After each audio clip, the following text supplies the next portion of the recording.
تخيل معايا موقع من خلاله كيمكنك انك تنشا موقع الكتروني، صفحات هبوط احترافيه، متجر بكل الخصائص ديالو، وتبيع الدورات عبر الانترنت وتنشا مدونه. احسن ما في موقع هو فيه التسويق بالعموله، يعني انك يكون عندك واحد اللين كل ما بارطاجيتيه الناس والناس شراو من داك الموقع انت كتاخذ عموله. هادشي كامل وباقي الخير مع موقع system.io اللي كيقدم هاد الخدمات كامله بشكل مجاني. الا كنتي كتخدم شغل احترافي يمكن تشارك بالخطط الاحترافيه اللي كيقدم الموقع باثمنه جد مناسبه. الا دخلتي من اللين اللي غنخلي لكم ان شاء الله في صندوق الوصف غتحصل على خصم ديال 60% من الاشتراك ديالك من الموقع. المهم الا كنتي مهتم بهاد الفيديو ما تنساش تخلي لكم واحد لايك، شي كومونتير كتحفيز ليا، ويلا نبداو الشرح.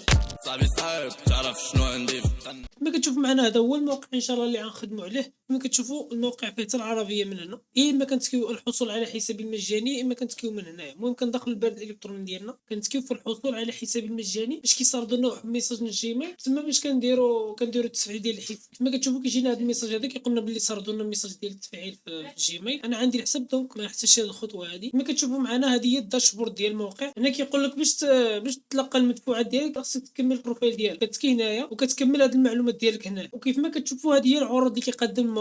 كما كتشوفوا الخطه المجانيه اللي عندك جهه الاتصال كيف ما كتشوفوا كيسمح لك ب2000 ديال الناس اللي غيدخلوا للموقع تقدر تكون كافيه لك. الا ما كانتش كافيه تقدر تشترك معاه في الخطط اللي كيقدم ياخري. هنا عندك مسارات المبيعات، عندك حد 3. حنا نعرفوا شنو هما مسارات المبيعات. وعندك هنا خطوات مسارات المبيعات حتى هي عندك 15 خطوه. المدونه يمكن لك تنشا مدونه وحده، الدورات التدريبيه حتى هي وحده، المتاجر الرقميه حتى هي وحده. المهم كتشوف هنايا الا صلحوا لك هادو كتكمل في الخطه المجانيه. الا ما كانوش كافيين تقدر تشترك معاه هنا. ولا اشتركتي بالخطه السنويه كما كتشوفوا كتوفر 30%. الا فعلتيها بالطريقه هذه كما كتشوفوا الاثمنه كتكون موفره 30% من الثمن الاصلي. المهم حنايا حاليا في الخطه المجانيه. هنا عندنا كيف ما كتشوفوا الداشبورد اللي حنا فيها دابا. وعندك هنايا لوحه القياده الخاصه بمسوق العموله. يعني الا كنتي كتسوق العموله بهذا الموقع هذا هنا كتشوف الناس اللي دخلوا والناس اللي شراو كنتي كتلقى كلشي. كما كتشوفوا هذا هو الرابط ديال العموله ديالك. هنايا كتلقى شحال مثلا الارباح، شحال دخلتي في النهار في السيمانه في الشهر. هنا كتلقى الاحصاءات ديال العموله ديالك كامله. هنا فيك تضيف المواقع الالكترونيه يعني واش مدونه او مسارات المبيعات او المتاجر الرقميه. انا نشرح لك. مدونات هي انك عندك واحد الموقع كتنشا فيه المقالات، يعني مثلا بحال شي اخبار المهم فهمتي او الاخبار التقنيه. المهم الا بغيتي دير مدونه تقدر ديرها من هنا. او هنا عندك مسارات المبيعات. مسارات المبيعات هي انك تنشا واحد الموقع كدير مثلا فيه واحد الصفحه اوليه اللي هي مثلا كتعرض فيه المنتج ديالك. ولا مثلا في الشراء الان كدير صفحه اخرى من مور ديك الصفحه فهمتي. يعني الصفحه كتسمى ديال الدفع. ملي كيدفع في ديك الصفحه وكيتكي في التالي يعني في الدفع كيدي عاوتاني واحد الصفحه اخرى اللي كتسمى مثلا صفحه الشوب. هي هذه اللي كتسمى مسارات البيع. يعني كيدير صفحه مورا صفحه. من هنا يمكن لك دير هاد مسارات البيع. يمكن لك تبيع حاجه وحده في موقع فهمتي. مثلا عندك موقع يا اما كتبيع فيه كورس او كتبيع فيه مثلا شي ملف PDF ولا كتبيع اي حاجه ولا برودوي ملموس ولا اي حاجه بغيتي تبيع مثلا حاجه وحده في الموقع. ماشي بحال المتاجر الرقميه. هنا هاد المتاجر الرقميه مثلا كدير متجر فيه بزاف ديال الحاجات. نتعلموا هادشي كامل ان شاء الله اليوم. كنتكلم في المدونات باش نشوفوا كيفاش ننشئوا مدونه. كما كتشوفوا كظهر من هاد الصفحه اللي فارغه يعني ما عندها حتى مدونه. والخطه المجانيه راه كيعطيك مدونه وحده. الا بغيتي مثلا تزيد مدونات خصك تدفع الخطه. كتكيو هنا في انشاء. هنايا كتختار القالب المدونه مثلا الشكل ديال المدونه كيفاش بغيتيه يكون. كتختار من هنا الاسم ديال المدونه بالطريقه هذه. كما كتشوفوا هذه هي المدونه. هنا عندك الدومين ديال الموقع. هذا الدومين اللي بغيتي تبدلو كتدخل الاعدادات وكتبدلها. نوريكم كيفاش. هنايا كتعمل الاسم اللي بغيتي يكون مور لين. مثلا هذا اللين هذا الاسم اللي غيكون مورا هنا هذا الداشبورد بلوغ. الاسم اللي غيكون تما ديال المدون. وكنختاروا شي نموذج للمدون. النماذج اللي كيقدم هذا الموقع الصراحه نماذج احترافيه. اختار مثلا هذا النموذج. ملي كيجي كتم تحديد النموذج صافي راه تحدد. من هنا يمكن لك تشوف النموذج كيفاش عام. كما كتشوفوا مدونه احترافيه ما عندك ما تقول عليه. ملي كتسالي مره كتكيف. كما كتشوفوا دابا المدونه نشات كيعطيك هنايا الاسم ديال المدونه وهنا الرابط ديالها. نفترضوا انك باغي تبدل هذا الدومين هذا كتجي هنا الاعدادات من موراها كتجي دومينات مخصصه. كما كتشوفوا هذا هو الدومين اللي خدامين به. الا مثلا كان عندك دومين احترافي يعني مثلا اسمك .com ولا .net ولا شي لعبه كتضيفوا منها. كتعمل ادي الدومين كتعمل الدومين ديالك كتكمل الخطوات ديال DNS وداكشي. الا ما كنتيش كتفهم تقدر تقرا المقال هنايا كيفاش دير داكشي. الا بغيتي تعدل مثلا الدومين المجاني كتجي هنايا كتعمل تعديل الدومين وكتبدل هذا. اما هذا system.io كيبقى حيت موقع مدفوع بهذه الطريقه هذه وكنديروا اوكي. كما كتشوفوا هذا هو الدومين اللي ولا عندنا. دابا نرجعوا عندك المدونه. كما كتشوفوا هذا هو الدومين اللي ولا عندنا. كما كتشوفوا موعد في اي بي دوت سيستم دوت اي او. وهنا عندنا عاوتاني موعد في اي بي. نقدروا نبدلوا هذا باش ما يبقاش هذا الموعد في اي بي متكرر. كنعدلوا الاعدادات من هنا وكنجيو من هنا كما كتشوف موعد في اي بي، وهنا موعد في اي بي مضوله. كنجيو هنا كنعدلوا مثلا هوم يعني الصفحه الرئيسيه، كنعملوا حفظ. كما كتشوفوا هنا ولا الدومين هنايا هوم، ما بقاش ديك موعد في اي بي. هنا عندك التاريخ فوقاش نشات. الا بغيتي تشوف مدونه كيفاش عملت كيف الاسم المدونه. كما كتشوفوا هنايا بوستات اللي منشورين في المدونه، فهمتي بوستات اللي كيكونوا في سيراديين وصافي. الموقع اللي نشأ كما كتشوفوا هنا عندنا المنشورات، وهنا الصفحات ديك التقسيمات اللي كيكونوا في الموقع. وهنا عندنا الفئات، يعني كل بوست بحال بلاي ليست. يعني هو هذا كيكون هنا مثلا كتلقى تكنولوجيا ديزاين كذا، مثلا الموقع فيه بزاف ديال الفئات. كل ما كتسكي مثلا في ديزاين كتلقى على المقالات في ديك الفئه زعما. كتسكي في المنشورات هنا الا بغيتي تنشا شي منشور كتسكي فيه. هنا كتختار العنوان ديال المنشور، هنا شي وصف قصير. هنا كتختار اللين ديك البوست، وهنا كيظهروا ديك الفئات اللي نشاتيهم في هذه الفئه هنا. مثلا الا ضفتي شي فئه من هنا باش كتخصص الفئات في الموقع ديالك. هنايا الا ضفتي مثلا شي فئه كما كتشوفوا تزادت معنا فئه جديده. ملي كنتكيفوا منشورات هنايا كنعملوا انشاء منشور كما كتشوفوا هي تزادت معنا ادوب. ولا بغيتي تعدل على المدونه كتسكي في تخطيط المدونه. هنا في هاد البلاصه كيعطيك التحكم شامل، يعني ما كيعطيكش شي قيود ولا شي حاجه. مثلا الا بغيتي تعدل على اللوغو كتجي فيه كتسكي وكتختار اللوغو ديالك من هنايا كما كتشوفوا لوغو دوت اس في جي. هنا كترفع الملف ديالك للموقع. والا كنتي تباقي لك رفعتي شي تصاور كتجي هنا كتلقاو في هاد البلاصه هادي. كنعملوا حدد الملف من هنا. اختار مثلا هاد اللوغو هذا على سبيل المثال، هذا المصور اللي كنصور عنده. كنتكيو في ادراج كما كتشوف كيظهر معنا اللوغو هنايا. الا بغيتي تعدل عليه تختار مثلا هنايا حجم الصوره كتصغرها كيف بغيتي، ولا بغيتي تجيبها للنص اولا للطرف. المهم هنا كتعدل الاعدادات اللي كيناسبوك. كيف ما كتشوفوا هنا عندك السوشيال ميديا، يعني الا تكيتي في يوتيوب كتعمل اللين ديالك في البلاصه هذه ومباشره اي واحد تكا في اليوتيوب كيدير القناه ديالك في اليوتيوب. هنا عندك محتوى المدونه، يعني هنا ما يمكنش تعدل له محتوى المدونه من هنا. هنا كتعدل على شكل الموقع كيفاش عامل، اما محتوى المدونه كتعدلو من التخطيط المنشور. الا بغيتي تزيد شي حاجه من عندك كتجبر هنايا العناصر. يمكن لك تضيف هنايا شي نص ولا شي اي حاجه بغيتي. كتفتش هنايا شنو بغيتي، كتختار مثلا هذا الزر هذا كتجبدو وكتحطو فيما بغيتي، اي بلاصه بغيتي كتحطوه. كتجي مثلا تحطو تحت محتوى المدونه. كيف ما كتشوف ملي كنضيفو الزر هنايا هنا كيعطيك مثلا اجراء عند الضغط على الزر. يعني الا شي واحد تكا في داك الزر شنو كيعمل، عند تحميل الملف اولا الرابط مدونه كنعمل مثلا فتح الرابط، وهنا كنعدلوا الرابط ديالنا. وهنا عرض الزر مثلا الا بغيتي يجي طويل كامل على حسب المدونه، ولا الا بغيتي غير في النص. المهم ملي كتسالي كتعمل حفظ التغييرات كتخرج من هنا. وداك محتوى المدونه كتعدل كيف ما قلت لك من هنا من تخطيط المنشور. ملي كتسكي في تخطيط المنشور كيظهر لك في نفس الصفحات قبيلاتي. هنا كتلقى مثلا منشورات ذات صله، كتختار مثلا شنو من المنشورات اللي بانوا هنايا. وهذا الشيء كان متعلق بالمدونه. دابا نشوفوا مسارات البيع. كنجيو هاد مسارات المبيعات كنتكيو فيها بهذه الطريقه. كما كتشوفوا هنا عندنا زيرو.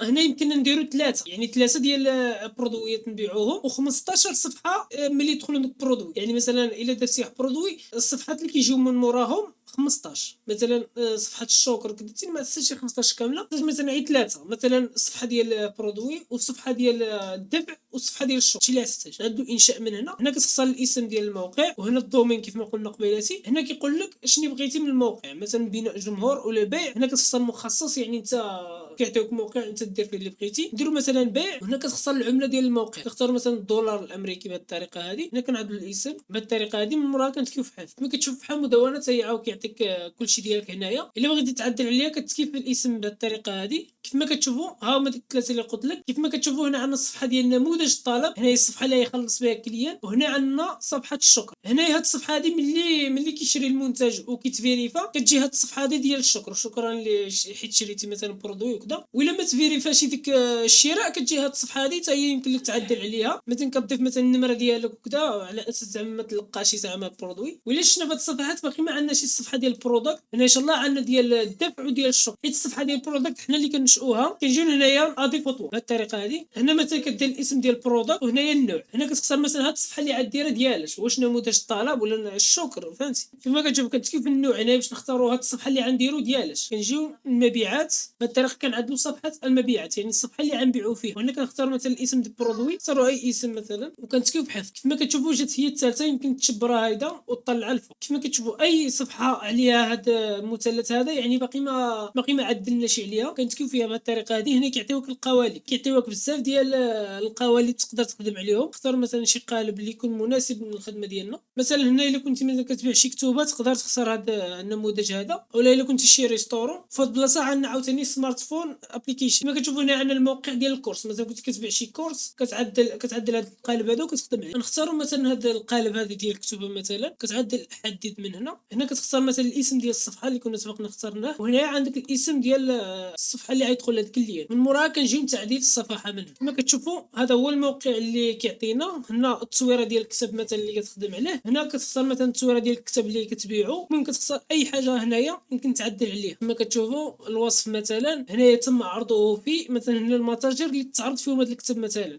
كدير مثلا اللوغوز ديال مثلا شي متاجر اللي كنتي خدمتي معاهم. كما كتشوف هاد البلاصه هذه كتختار مثلا هاد الكتاب هذا اللي شريتيه شنو غتستافد، كما هادشي كامل تقدر تعدل عليه. فهمتي مثلا هاد الصفحه هذه بغيتي تزول، مثلا بغيتي تزول اي صفحه كما كتشوف تعرف على المؤلفين، الا بغيتي تحيد اللعيبه هذه كنجيو كنعدلوا مثلا ازاله هذا العنصر، كنتكيو في اوكي. وفي هاد البلاصه هذه ملي كتسكي في اريدوه بهذه الطريقه هذه هنا كيعطيوك الاعدادات ديال هذا الزر هذا. وهذا الزر هذا هو اللي غينقلوا الصفحه الثانيه اللي غنعدلوا عليها ان شاء الله ديال الدفع. هنايا عندك الخطوه التاليه URL الخطوه التاليه، يعني ملي غيتكي شي واحد هنايا غيدهن اللين ديال الخطوه الثانيه، او الا بغيتي دهن شي URL ديالك فهمتي كتعمل فتح الرابط كتحط هنايا الرابط ديالك يعني يكون خارج الموقع. تعدلوا مثلا الخطوه التاليه، تقدر تعدل على الكتابه اللي مكتوبه في وسط الزر من هنايا، وتقدر تعدل الكولور ديال الباك جراوند. من موراها ملي كتسالي كتعمل حفظ التغييرات. دابا اي واحد تكا هنايا غيدير الخطوه التاليه، والخطوه الثانيه هي هذه الصفحه هذه اللي كنا شرحنا في الاول. كما كتشوفوا دابا هذه صفحه المبيعات عدلناها مابقاش عليها المثلث، وهذه هي الخطوه الثانيه اللي غيديه لينا الموقع الى تكا في اوريدو اللي هو النموذج ديال الشراء. كيف ما كتشوفوا هنا ان شاء الله كيعطيك القالب ديال ديك صفحه الشراء كيفاش غيختاروا مثلا هذا عدلو حدد بهذه الطريقه هذه. هنا كتعدل على داكشي. هنا عندك نموذج الطلب اللي هو الاسم ديال الصفحه، هنا URL ديالها اللي بغيتي تبدلو بغيتي تخليه. هنا عندك اختيار نوع العرض اللي هو اللي غنستعملو. هنا عندك يا اما منتج رقمي كتبيع منتج رقمي اولا منتج مادي. الا كنتي عندك منتج مادي كتجي هنا في هاد المنتجات وكتضيف منتجات ماديه. من هنا كتضيف منتجات باش كتضيفوا من هنا. ملي كتعمل هنايا منتج مادي هنا كتعمل كتحدد شنو المنتج باغي تبيعو في هاد الصفحه هذه اللي هو كيكون ديجا ضيفتيه هنا. الا كان عندك منتج رقمي كتضيفو غير من هنا، كتكيف زائد من هنا باش نضيفو منتج جديد. هنا كنعدلو اسم المنتج مثلا غنبيعو كيف ما قلنا. في هاد البلاصه عندنا خطط الاسعار. هاد خطط الاسعار هنا كتضيف مثلا السعر ديال هذا الكتاب كتكينها باش كتحدد اول حاجه الطريقه ديال الدفع باش تقدر تفيريفي ديك الصفحه. الا ما عدلتيش هذه ما تقدرش تفيريفيها. هنا عندك حتى الدفع عند الاستلام. كما كتشوفوا هنا عندك سترايب وباي بال. تقدر مثلا تستخدم باي بال كتعمل اسم المستخدم ديالك كلمه المرور الامضاء. تقدر تجي هنا باش تعرف كيفاش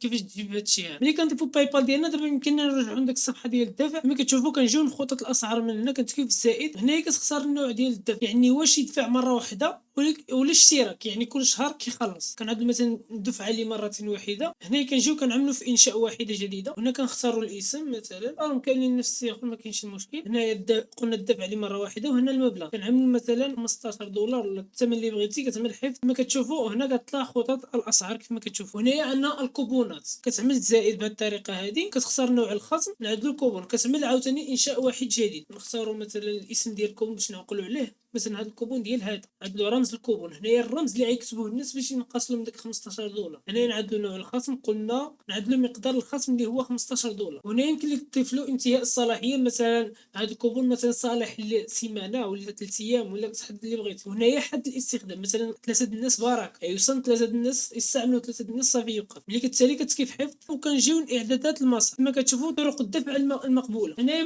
من المفترض انك تضيف بزاف ديال الدفع باش بنادم ما يجبرش معك المشكل. صار مثلا باي بال وكنتكيو في حفظ. ملي كنكملوا هذا الشيء كنجيو لتعديل الصفحه. كما كتشوفوا هذه هي الصفحه اللي كتظهر لك الكليان باش كيتم الدفع. هنا عاوتاني يمكن لك تعدل لاي حاجه. من موراها كنجيو هنايا كتلقاها كوبون بهذه الطريقه هذه. وهنا كتحطها فيما بغيتي. تقدر تحطها تحت باي بال بهذه الطريقه هذه. ملي كتسالي التعديل ديالها وكتكيف حفظ التغييرات. موراها كنجيو لهاد صفحه الشكر كنختاروا مثلا شي صفحه كنعدلوا هنايا حد بهذه الطريقه هذه. عاوتاني كنختاروا الاسم والعنوان ديال URL كنعدلوا تعديل الصفحه. هنايا في هذه البلاصه هنا عندنا العباره ديال الشكر كذا. في هذه البلاصه هنايا ملي عاد جات الصفحه يقدر انستالي ديك الكتاب مثلا. كنجيو لهاد البلاصه هذه اللي هو الزر ديال التحميل. هنايا عندنا البلاصه الا تكا شي واحد هنايا واش يدين شي صفحه في هذاك الكتاب ولا تيليشارجي كنعدلوا مثلا تحميل الملف. وهنايا كنختاروا الفايل ديال ديك الملف. مثلا عندنا عندك شي ملف PDF اللي باغي تبيعو كتحددو من هنا، ولا الا عندك بي دي اف مرفوع شي بلاصه وتحط له على اللين ديالو كتجي هنايا فتح الرابط. بهذه الطريقه هذه كتحط اللين ديال ديك الكتاب هنا.